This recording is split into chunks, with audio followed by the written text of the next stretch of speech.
Zolaka wente wingi tunawa votu zolana. To meet each other. You see? And that's why yeah, I hope that you're not too alone. Yeah, the most I have to take care of it if you don't have anyone.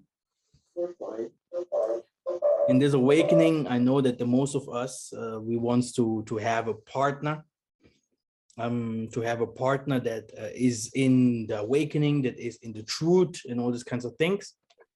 And especially when we see around us, we mostly will see more women than men. And on my channel, I have more men, even if they don't speak out. But I have an app. I have an app that shows me how many men and how many women I have. So I have 60 to 40. Yeah. But if I go to Kiefer's or Jonathan's channel, the women's, my prophet. You see? So it's a little bit different, you know. They have more women than men. And yeah, but it is very important, yeah. It's very important maybe to reach out. It's always not easy to find for a woman a man, but it is easier to find for a man a woman. Yeah, this is something it's not so easy to understand. But anyway, there are men, they're always searching for women's. There are even men in this awakening, they're doing big sacrifices to go far, to leave far, to go far, to meet some of the people that are in the awakening, etc., etc. So, but the Most High is not blind. Huh? Take your time. Huh? Running means not that you have come to an end, that you have reached the finish, that you made it. Running means you're still running. Okay, who knows if you will see the end? Okay, never give up. Never give up, because if you give up, you're destroying a lot more than you think.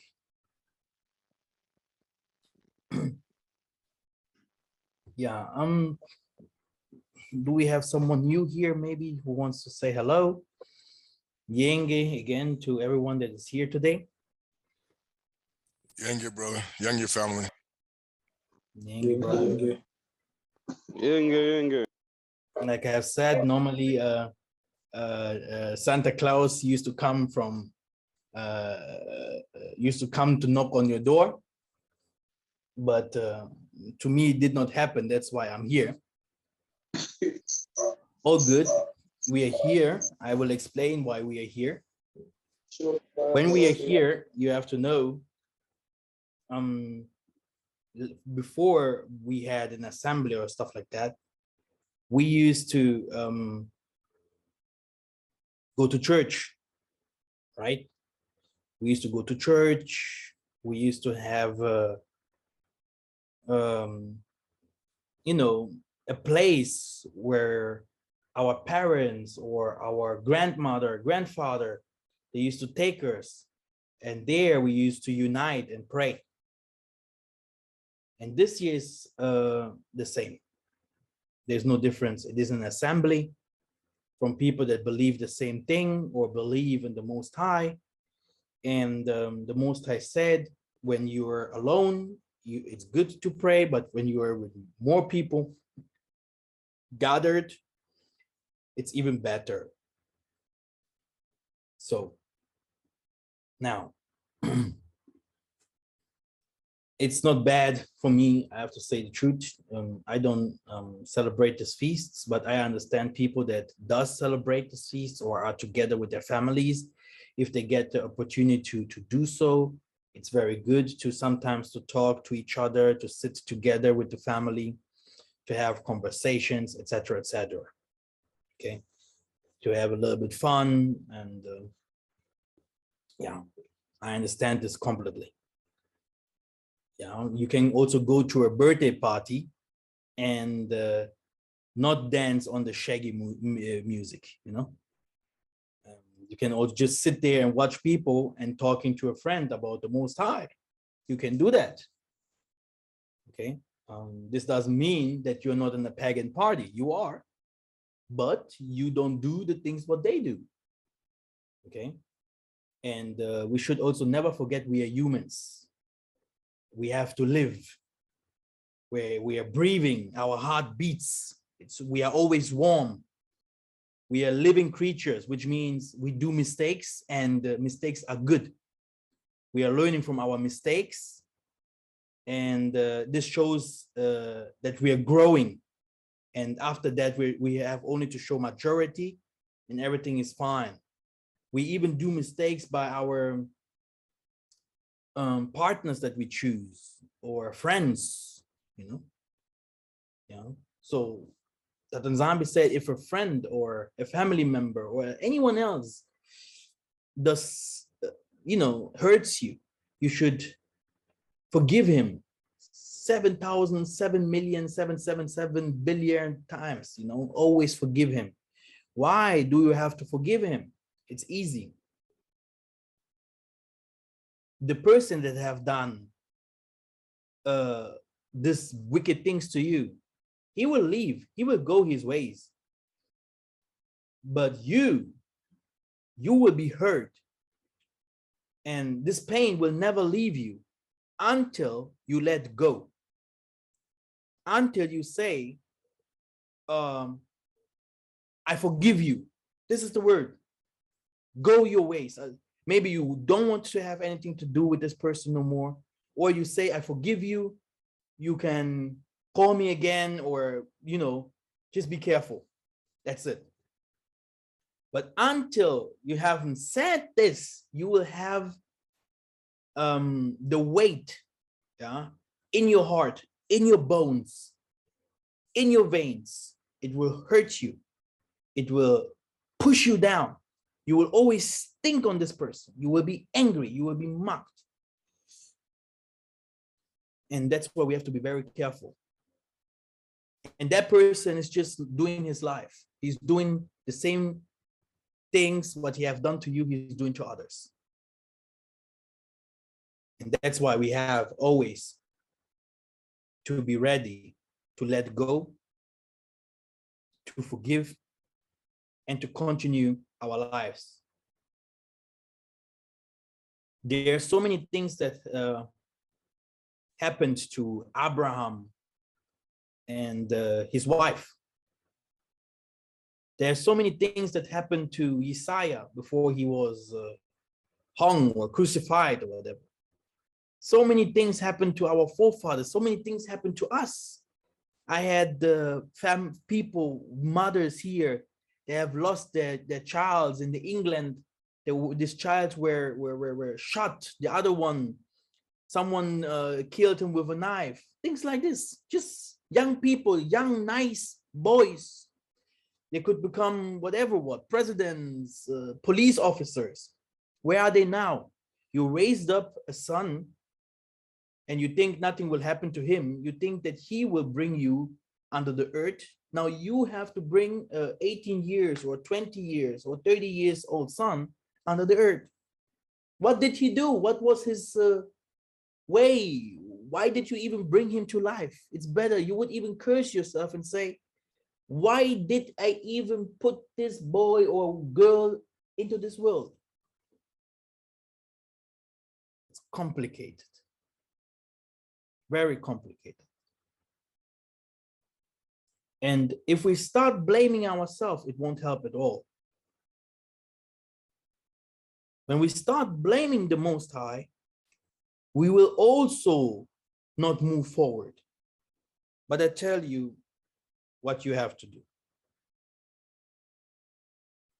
Everything that happens to you, You should always praise the Most High. Job, many different things happened to him. He was rich because he was blessed. But after that, the Most High took everything from him. Everything. He was cursed in a way that people from us can't imagine. He became sick. He started looking ugly. He lost his child. He lost his wife. He lost his friends. He lost his businesses. And different kinds of people, including his family, came to him telling him, give up. What does it mean, give up? Give up means say no to the Most High. Most High, you're a liar. Why do I have to live these kinds of circumstances? But we have to remember the Most High has said, when they hate you, they have hated me first. So how can you hate the Most High first? So they hated him first in the creation, from the beginning. There were different kinds of spirits, angels or whatever. They hated him. And still today, we are still fighting the fight among us humans. There's some of us, we are struggling because the Most High have chosen us. And there's so many things and many things that happen to different kinds of people from us. That's why we should never take advantage of someone's life. Or if something happens to others, we should never laugh. Oh, now it happened to him. Yeah. No, don't do that. It can also happen to you. It can also happen to your son. It can also happen to someone else that you love. What will you say then? And why do I say all these kinds of things? Yeah, we're going to start our assembly soon. I'm saying all these kinds of things because in this end times, there's so many and many things that will happen. And people will be even, how can I explain? They would even like to die than to be alive. People will even like to not to, you know, if we go to the Mundele, which means white people, they do not even want to make children of this world, in this world no more. Because they say, no, suffering, no, we don't want to put anyone no more in this world. So, you know, there are bad times that will come. We're in the time where Joseph, when the Pharaoh has called Joseph and has said, tell me, what kind of dream do what does my dream means? And he said, 7 years of good times and fruitful times, and 7 years of bad times where we'll not even have water or food. This is where we go. You see, we have to prepare. We have to love each other. We have to support each other. That's why I want to show you today this amazing teaching. Today is a teaching day. And I hope you guys have something to say about that, what we're going to teach. We're going to teach about Saul, Paula, which is Shaul, Paul, or whatever they used to call him. He has done tithes. And today we want to talk about it and to see what it really means helping someone. All of us here, we used to help people. And all of a sudden, it is like this, that the poor people love to help, but the richest people in this world, they do not even care. They do not even care. And we want to know where this comes from and why. we do all this, what we're doing today. So now, all praises. Do we have some people with, oh, yes, normally it shouldn't be on the live because this is, I think, the thing is, after that, I have to ask you when you want to receive the, when we're gonna do the revelation part, because I could do it today, I could do it yesterday. The problem is when I did it the last time, you know, I couldn't reach everyone. You know, I was calling here and there, and people didn't answer the phone calls. So I want to know from you later, when is the best time to call you guys? You know, and if someone needs some more revelations, if someone wants to talk some more to the spirit, and etc., etc., so you can also go the second time, all these kinds of things. Okay. And but we need a time, like 2 hours or 3 hours, so that I know, okay, in this hour is the best time to reach out to the community. Okay, Ingeta, do someone wants to add something on that, what I have said so far? May I speak on it, Yah? Go ahead. Again, away, Semi family. I will confirm our Yah's words that with the revelations that I have even been receiving and what I'm experiencing even now, that indeed we're going to be heading into some times that we must really stay strong in our faith with Yah Nzambe and Pungu and not allow ourselves. That's why when the scripture says, he endureth to the end shall be saved, it's going to be an endurance that you will see that many people won't be able to handle it. You know, they're already starting to realize that their faiths are false.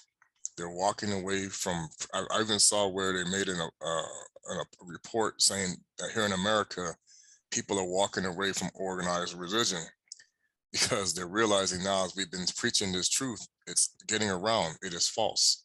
So our words are making an impact in America. Don't think they aren't. People are starting to see that what they've been praying to is false. So this is why we really have to be ready for this strong delusion, because he's going to try to prove that himself, that he's not false. And he's very powerful in convincing people of that. And we must stay strong in Yah Nzambe, Kongo, and allow ourselves to be used by his spirit to do his work for those in righteousness and spirit and in truth. And if you go back to Deuteronomy, where he says that everything you do in his law that's right, he will bless you abundantly. But when you begin to do things negatively in his law, he will bring it to destruction. And some people right now are beginning to realize that today, that anything that you are doing falsely in his name, it will now come to destruction. And this is what's going to happen after this false Christmas. It's going to get very bad. Okay. So, Ingeta. Thank you, brother. So let us go into the topic. I think then we're gonna have all of us, our lips will be open, and we're gonna have a better understanding of all this, what I'm saying. Please, there is a chat. We have a chat in the midst there of your computer. There's a chat. This is where you can discuss when the best time is to do the tabernacle, because you have to know it must be in the midst for people in Europe. They are almost in the same time like Africa, but then you have in Africa also different timing. Southern Africa is a little bit different, but then you have to find the golden midst with the people in the US as well. Okay, can I share my screens? Okay, oh, it works, huh? Does it? Oh yeah. So now, all good. So you can see my screen, right? Yes, yeah. Okay, very good. So yeah.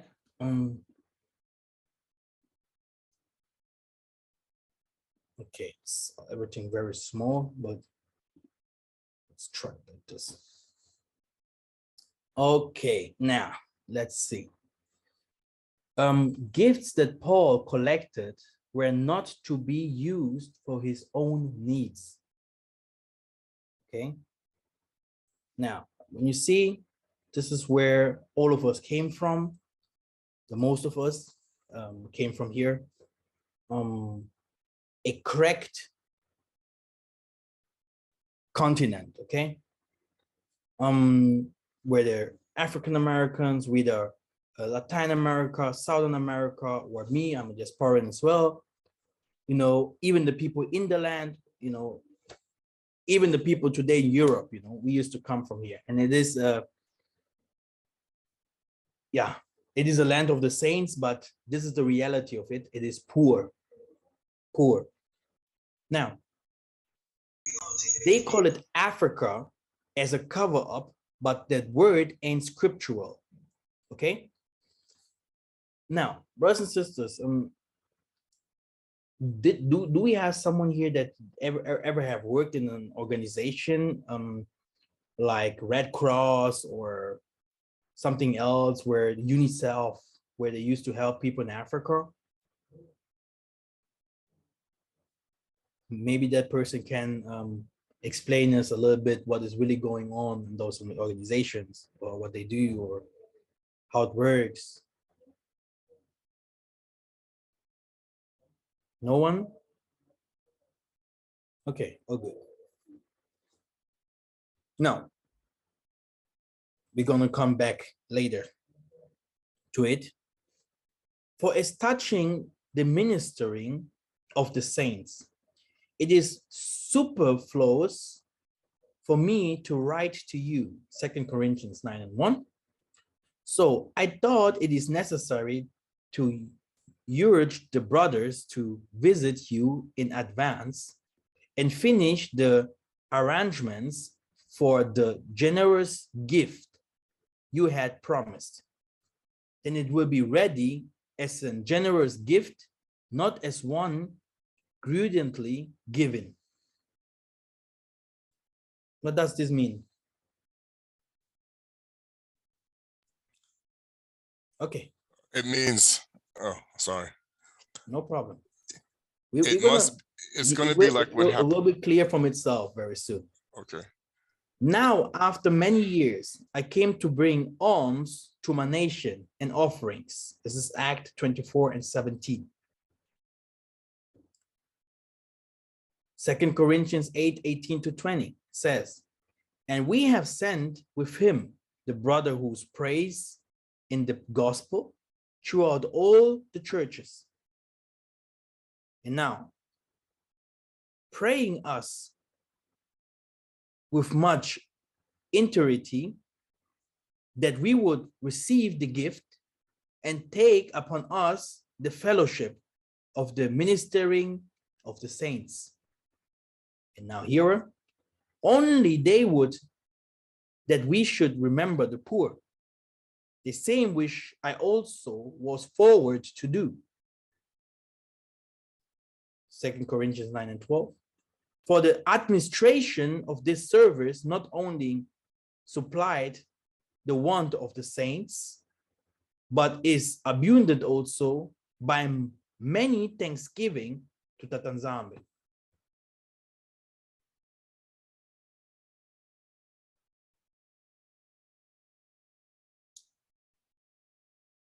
So what do we say here? I mean, many people went to church over years. I think you can explain it to me better, because, yeah,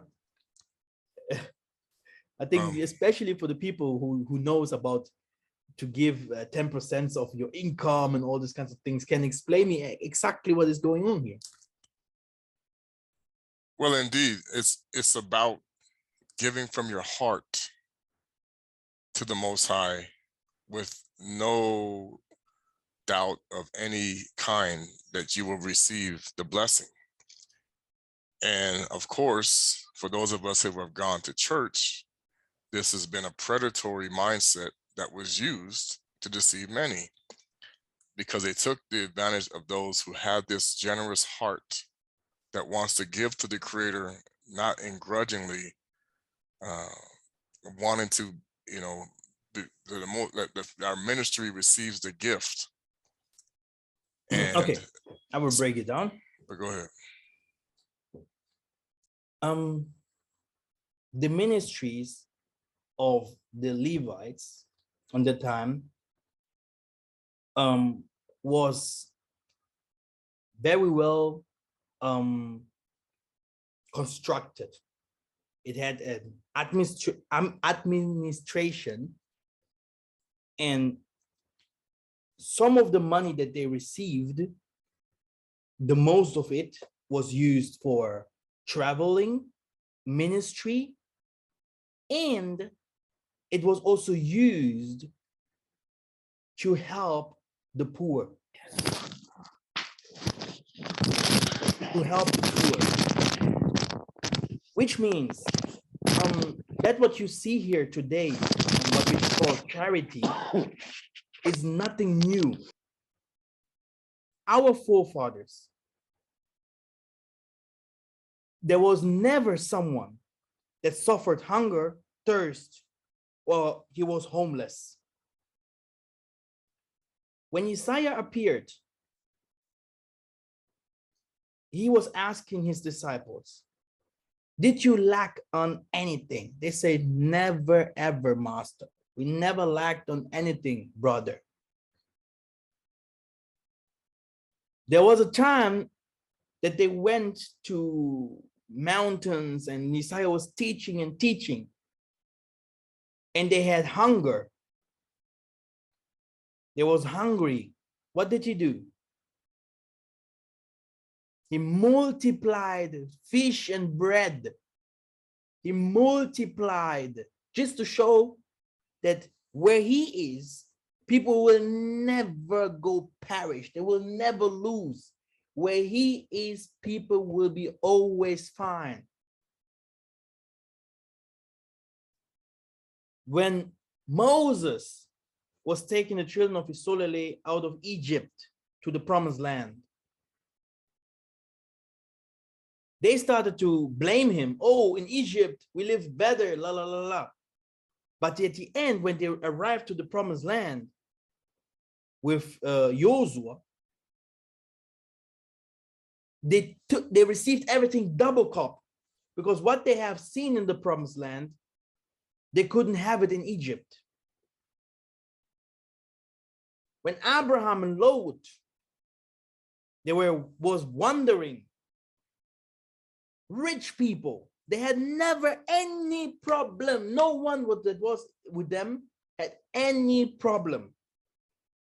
But today we have churches. We have in Africa, in one street, we can have like 40 churches. But the poorest from the poorest people used to go to these churches. Give me the 10th part of your salary. Oh, mother, you haven't given me money yet. You are not good.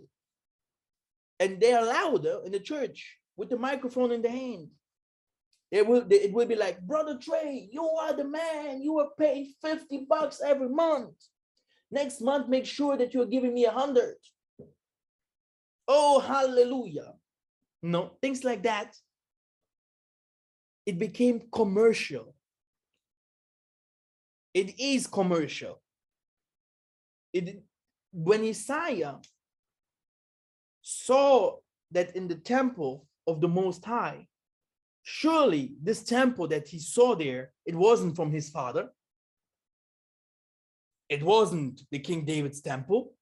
No, he spoke about that in the temple that he used to use the Most High's name. And when you use the Most High's name, you cannot charge for it.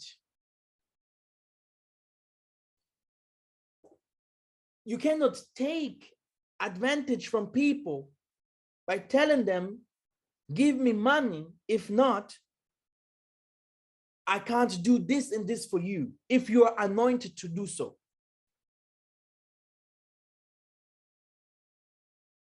It is worse that many people misunderstood what the prophets always wanted. Love your brother like yourself. Never do anything to your brother what thou wilt not do to yourself. For an example, would you like to take now a knife and to put it into your own leg? I don't think so. It will hurt, right? In the same way, you shouldn't do it to your brother. Would you like to hunger?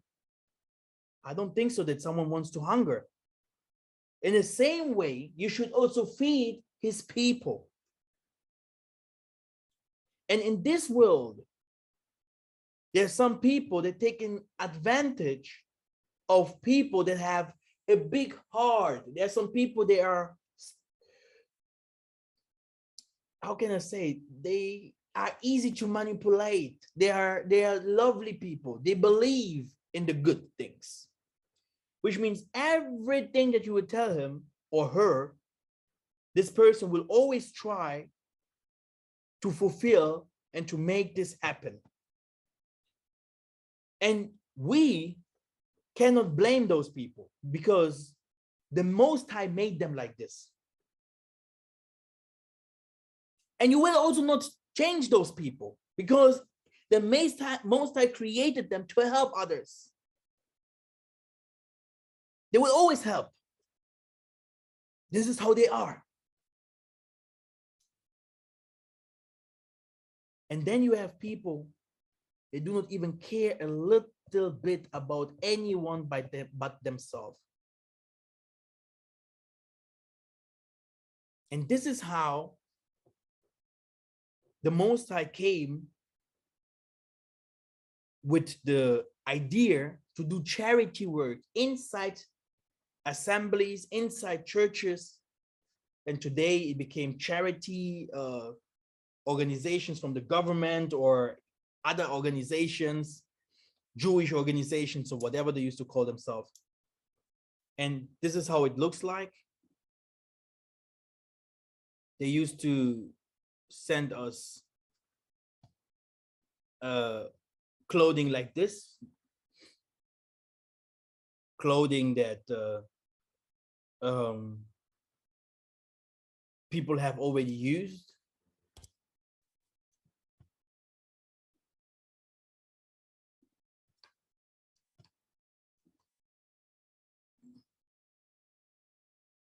I know that everyone here knows those things.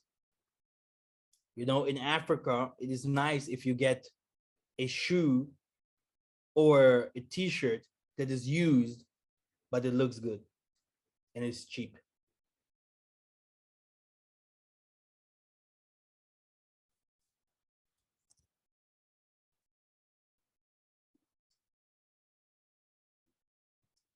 Okay.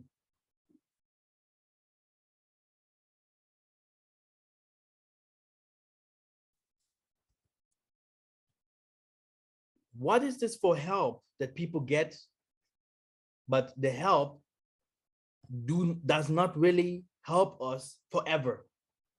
How long do we want to help someone when he can't help himself? Who wants to read?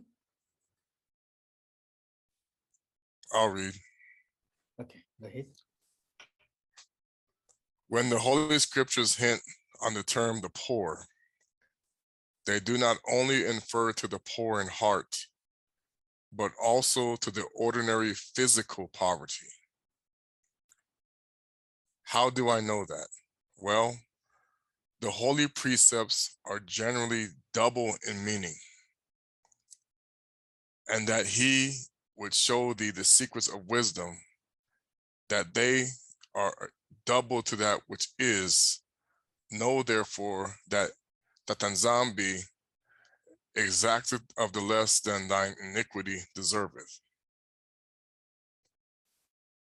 Here it goes. Listen, my dear brothers and sisters, has not Yah Nzambe chosen those who are poor in the eyes of the world to be rich in faith and to inherit the kingdom promised to those who love him? Here is an example of what the Apostle Paula was sending to Yaoundé. So family, maybe you can tell me something about that. What do you know? What's going on here? But they think we're doing the donations and stuff. That's what they call it here in New York, donations. They're thinking that the people in Africa are literally have nothing and that they are poor.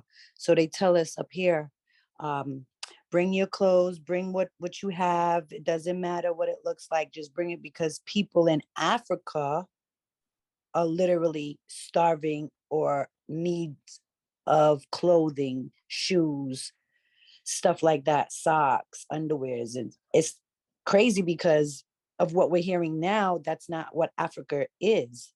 But when the churches ask for donations, they more telling us that Africa has nothing and that we are the ones that need to supply. Exactly. So donations, with other words, are not those donations to enrich the pastor, to drive a big Benz.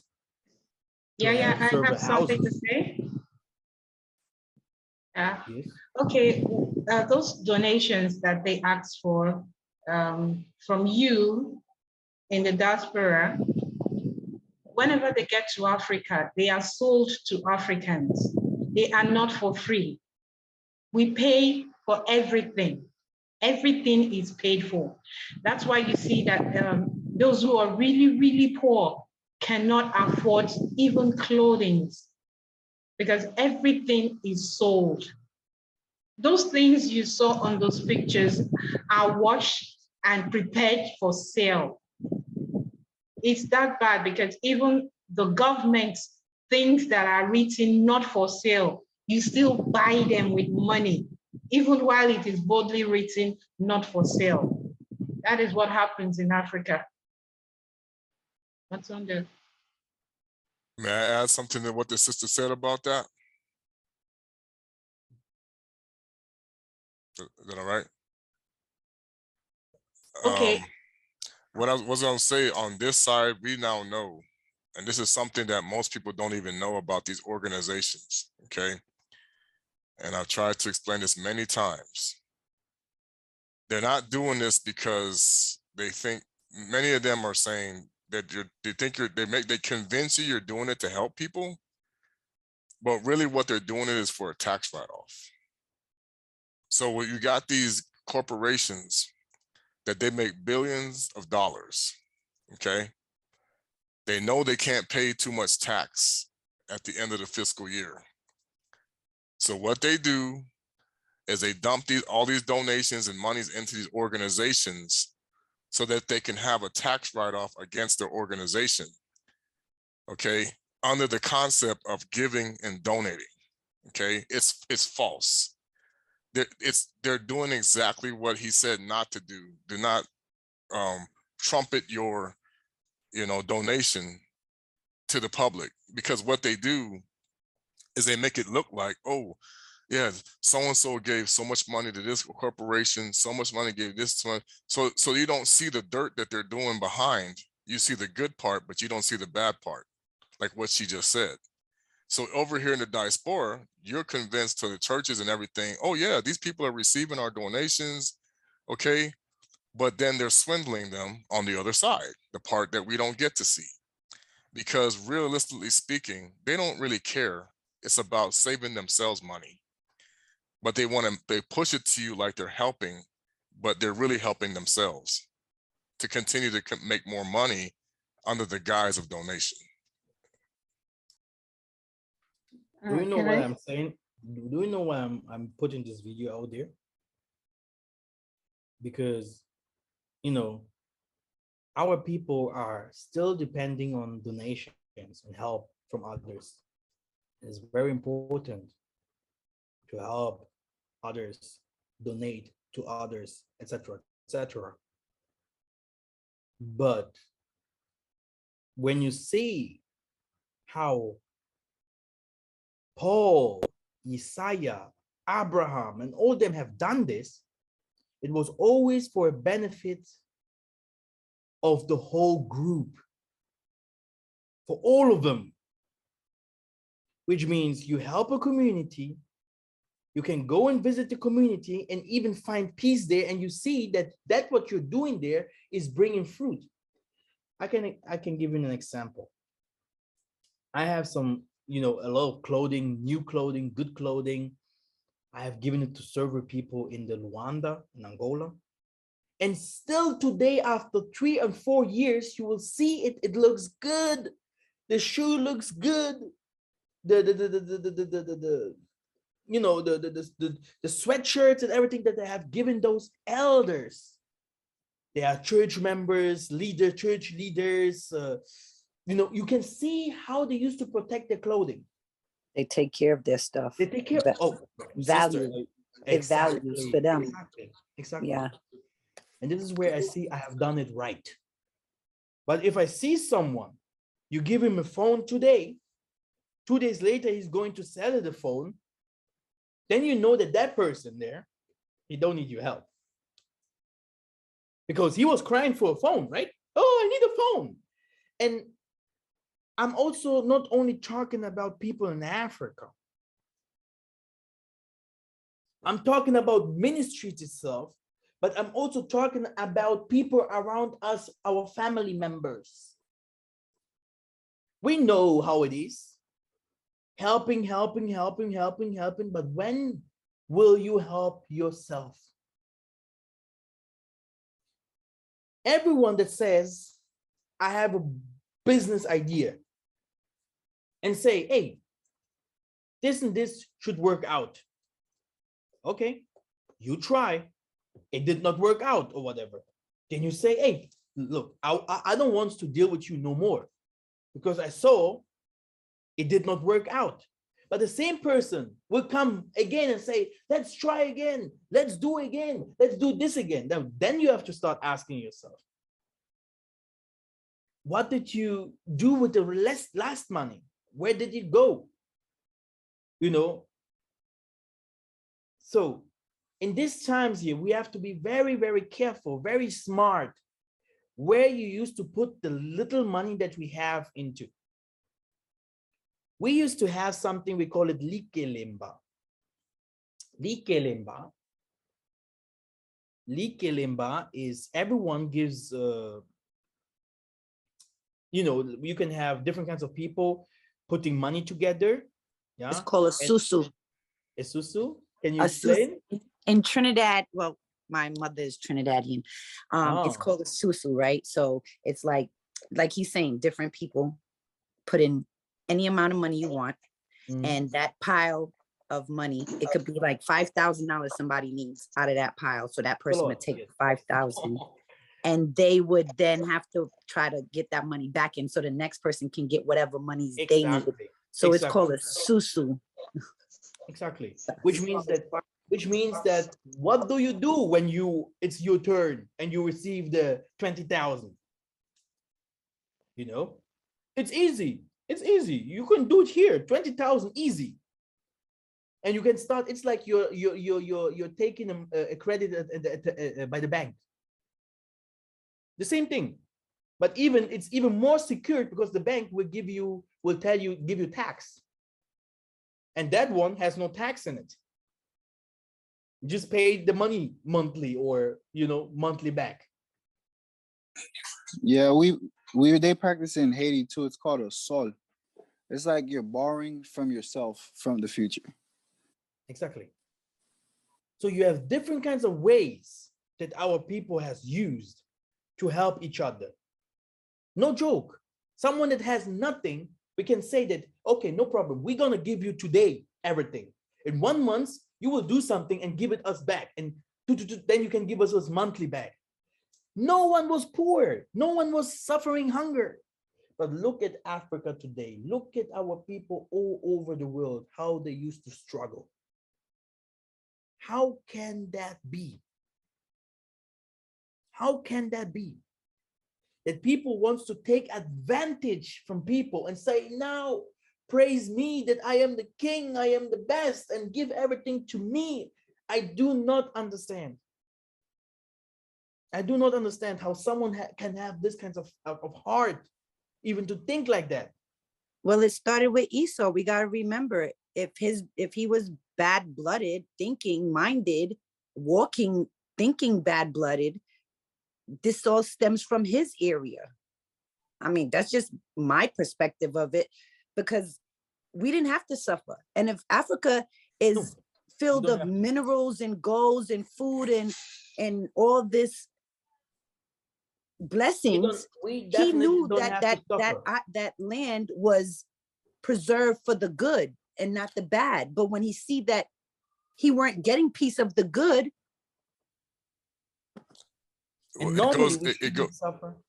Normally we shouldn't suffer as well, because when the shepherds used to take really care of the sheep, because the shepherds are rich.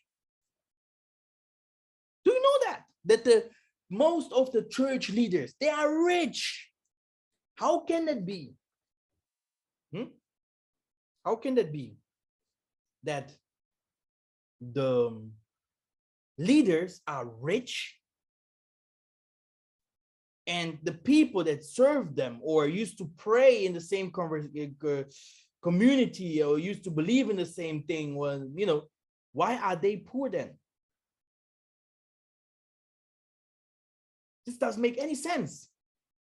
When Yissa'Yah was poor, and he never was, all the others would be poor too. When Abraham would be poor, all the others around him would be also poor. He said to Lot, which kind of way do you want? Choose. Because they had everything. No, don't joke.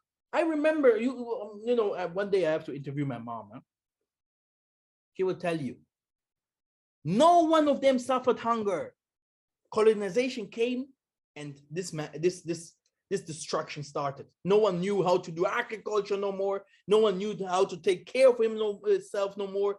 Nothing. Poor. We became poor and ignorant. That's why it is better, yeah, it is better only to send money when people really need it.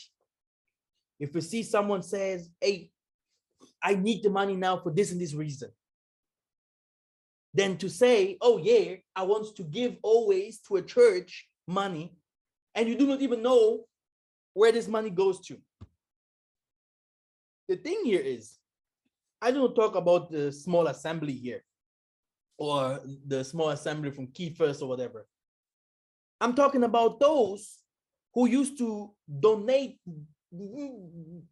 thousands and thousands to churches today, and these churches, they do not even belong to those churches no more. When you want to build up something today, make sure that you get something back from this place. That's called the IRS. The IRS does that for these people, because when they donate, like you're saying, these I wouldn't even say the rich people do it. When the middle class people donate, they run straight to the IRS for their taxes. Ooh, look, I just donated to Catholic something church. Oh, I just gave, I just feed the poor. I just took some food down to the shelter on Junior Street. Everything to them is always $1 back in the bucket when I give to these people, which I don't care for. So it's always go back to Uncle Sam.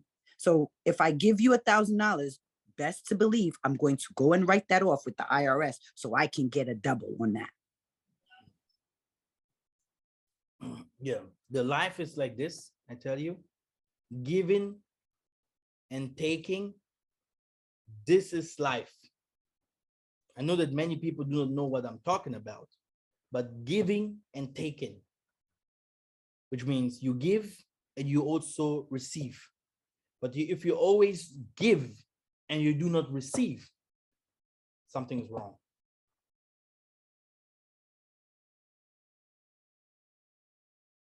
And many of us, of the people that are good, we only give.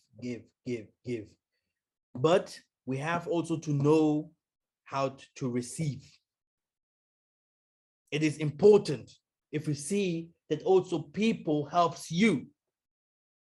If you have a problem, if you need something, it is not important to be money. But if you address to someone in the family and he really can help you, he really takes care of you, this is also a type of helping.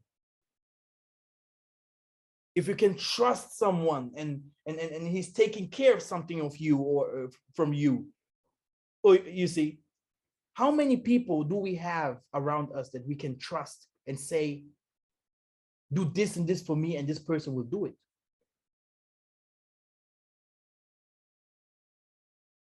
No.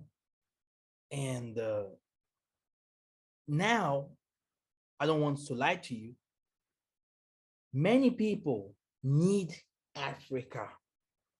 Even if Africa looks like garbage, many people will be like, when I want to do something, I want to do also something where I used to come from, in the land. Brothers and sisters, do you know how many people have lost money in Africa? By sending really a lot of money to family members? When you want to do something in Africa, if you have someone that you really can trust, it is like you have found, it is like you're finding diamonds everywhere in the streets. Because you have someone who can bring you forward. But I tell you, the most of our family members, they have tried it and they failed. They have tried it very often and they fail.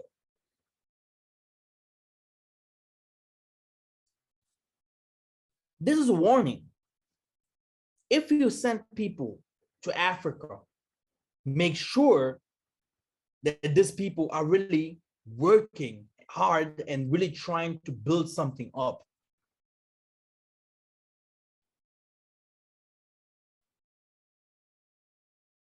Because if you made it in Africa, you don't need anything else. If you made it once. But I tell you, brothers and sisters, that we have different kinds of people struggling because they have sent so much money to Africa, and their family member took it, or their so-called friends took it, and they do not even care. They do not even want to give it back, not even the half of the money back. They disappear. No? In the West, you can go to the police and say, look, this is what he did to me. He took this and this. You go and report the guy. They will catch that dude. My goodness. They will catch him. He can't hide, but not in Africa. Not in Africa. So I will go a little bit deeper into this topic with our brothers that I used to teach, because it's very, very important for you to know how dangerous it is. Yeah. Not to be in the land by yourself and working with someone that you probably do not even know. You always need someone that you can trust in the land.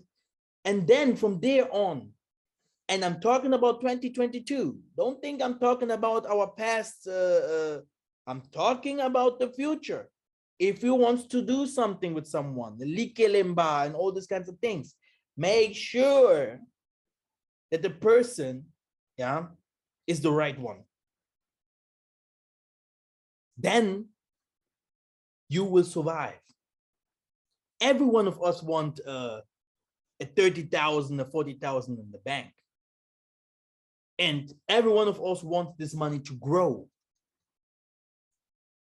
Every one of us wants to go to the beach and sit down there, read his Bible and all these kinds of life. Every one of us wants to live good. And I tell you, live good in the short time that you have.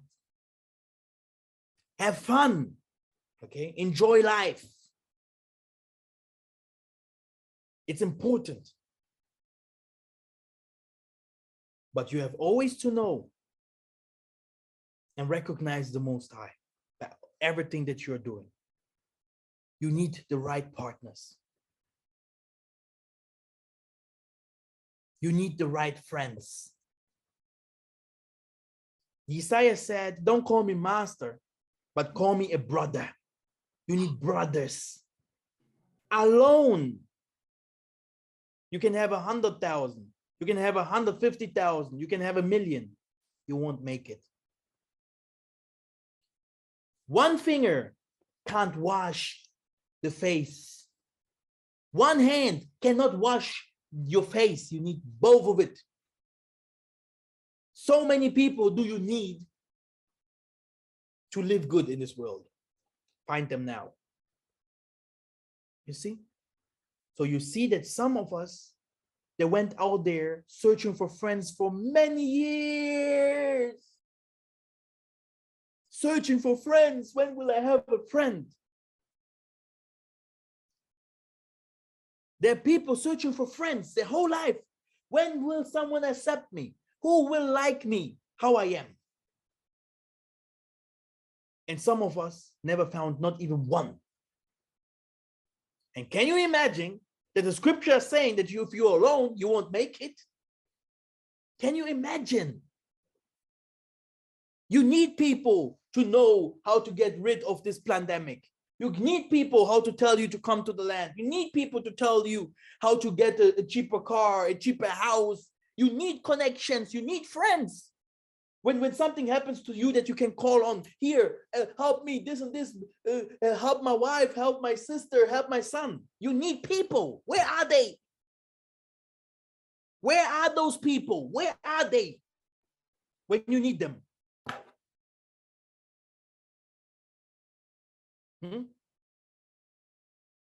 And we are coming to a time that everyone wants to take advantage from you. Everyone is looking upon the dollar bills. They want to see you fall. As long as you're there, strong, they're not fine. They feel weak. They're like, uncomfortable. They're like, oh, what's going on? I want to see him fall. And you have never done anything else but loving those people. So let us go to the rest before we go to the prayers.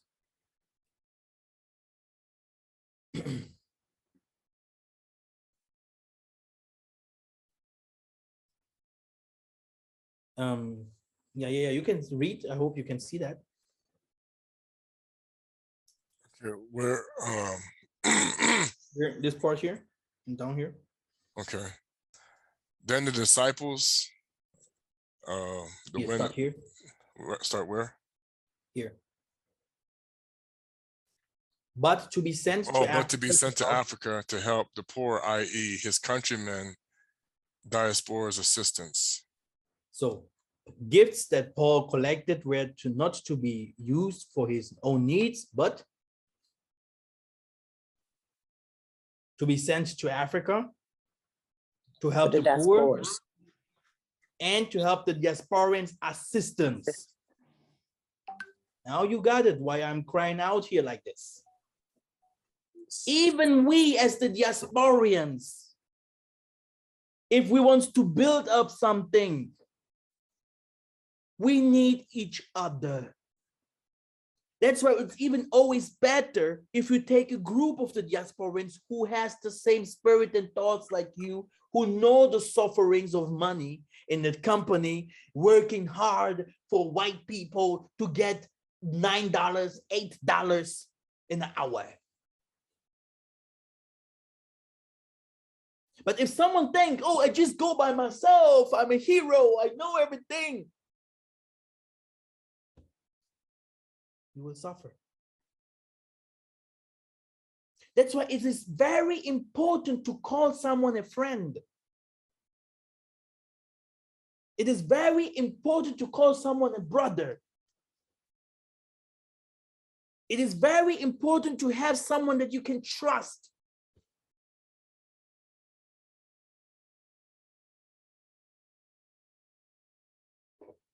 Now, tithes and offerings or offertory are also for the Levites.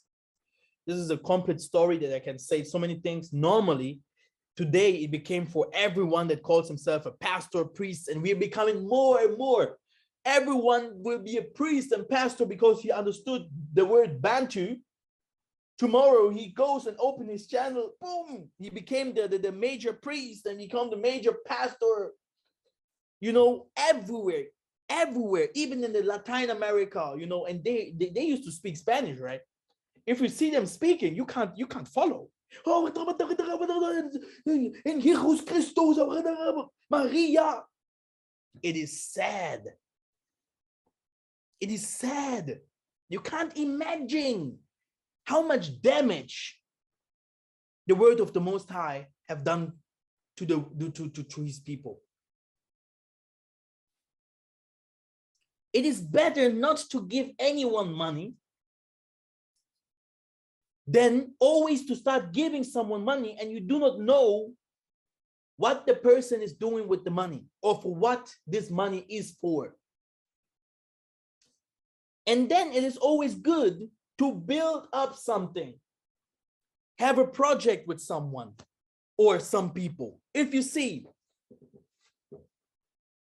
hey, there is not one person that builds a house.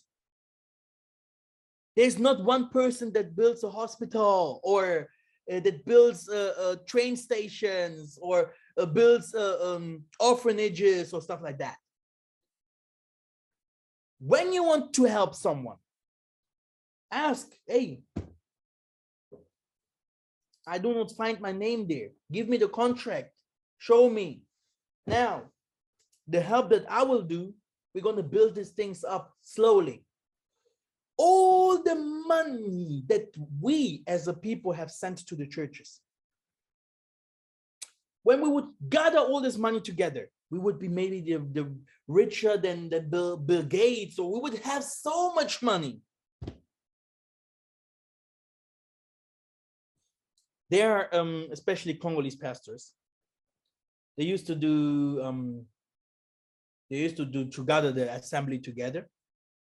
And they used to say, okay,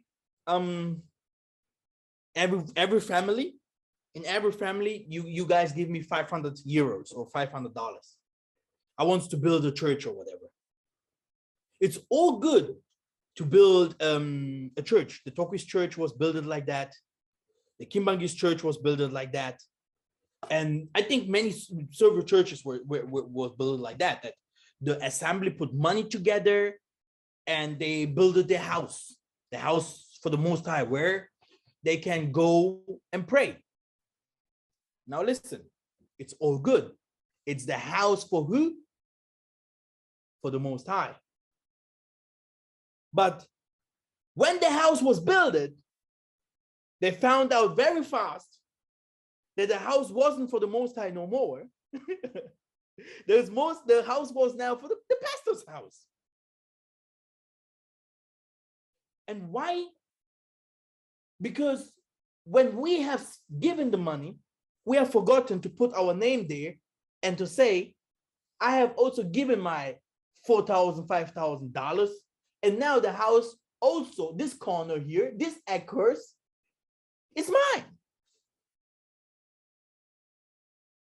So building something together means also raising up together. If we have a tree, okay, and if we have a tree, you have his root, and then you have his leaves, and they're all in one tree. They're all growing together. But when the pastor say, no, I'm going now my ways, and you have given him that, why? This doesn't make any sense. But if you know that you stay with the person, you grow with the person, You will stay with the assembly, with the group, or whatever, with the families. You have to support so that you guys grow together. That's the secret here.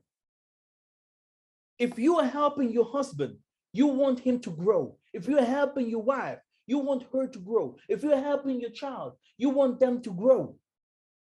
This is how you have to think if you are helping someone else. In the streets, if you're helping someone else, in the ministry, if you're helping someone else, you have to know you want him to grow, to give you more input, to become bigger because he's doing good work and etc. etc. So you want him to grow. And you are growing with him.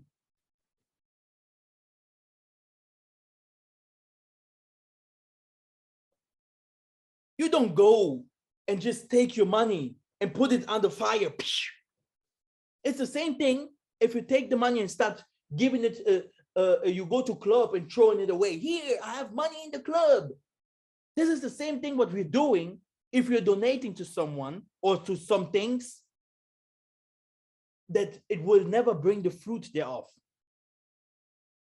You have nothing, you did not help the person, you did not build, you did not do anything. But later, if you look at your pocket, you will be like, oh man, where's the money? And that's why even by my sisters, sometimes they're like, Massa, should we help this person? Should we help this person? I'm like, no. I'm like, why? Yeah, I want to help him now. We can help him. Hey, helping is good. Very good. But it must have a purpose. It must have a way.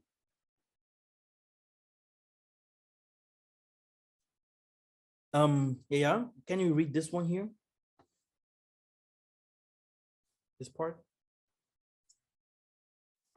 Then the disciples, neither did we eat any man's meal for naught, but wrought with labor and travail night and day, that we might not be chargeable to any of you.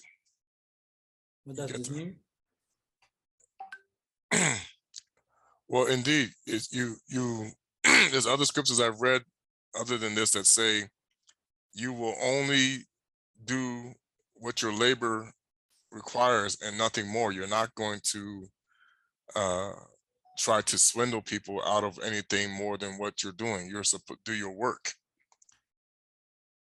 And so therefore, you don't take advantage of others, because what it says, you receive, freely you give. Exactly. That concept. So go ahead. Let's just finish this here. Read this part here. You're going to have to move the pictures because I can't see the cutoff Here, part on it. How you shared it, I can't see the other part. Here, then the disciples, every man, can't you see that? When it goes to according and then further over, the screen is cut off by the pictures. Okay, I cannot see what you're seeing, but I can read it. Okay, sorry. Because I put the pictures by side. Okay, no problem. Then the disciples, every man according to his ability, determined to send relief into the brethren which dwelt in Judea. At the present, however, I am going to Jerusalem, so Africa somewhere, mother of us all, the mother of us all, with aid for the saints, for the Macedonia and Achaia have been pleased to make some contribution for the poor among the saints at Jerusalem. They were pleased to do it, and indeed they are in debt to them, for if the Gentiles, so Negroes abroad, have some to share in their spiritual blessing, they ought also to be of service of them in material blessings. When therefore I have completed this and have delivered to them what has been raised, I shall go on by way of you to Spain. So they were collecting donations. He was taking money like Robin Hood, taken from those who have and given it to the poor. Now, concerning to the collections for the saints, as I have given order to the churches of Galatia, even so do ye. This is Corinthians 16:1. So as ye have done, given donations, so he said, do also to others. So helping is very good, but helping by building on people. Build on people, build up something. Then you can say and go and say, look, this is what we have built. We built this. Okay? Because many of us cannot say, oh, we built something together. But if we put money together, you can build something very, very fast together. Even if we put, you know, who knows how to collect money here? Like the pennies. Collect, let's say monthly, weekly, weekly, $10, $10, $10. And now go over the year and look how much you have. You will see that's what the Gentiles used to show us. Oh, we have these buildings, we have these gardenings, we have this. It's very easy to reach. Very easy. But if you walk alone, it is hard to get it. It's almost impossible. Okay? So unity is power. Ingeta. So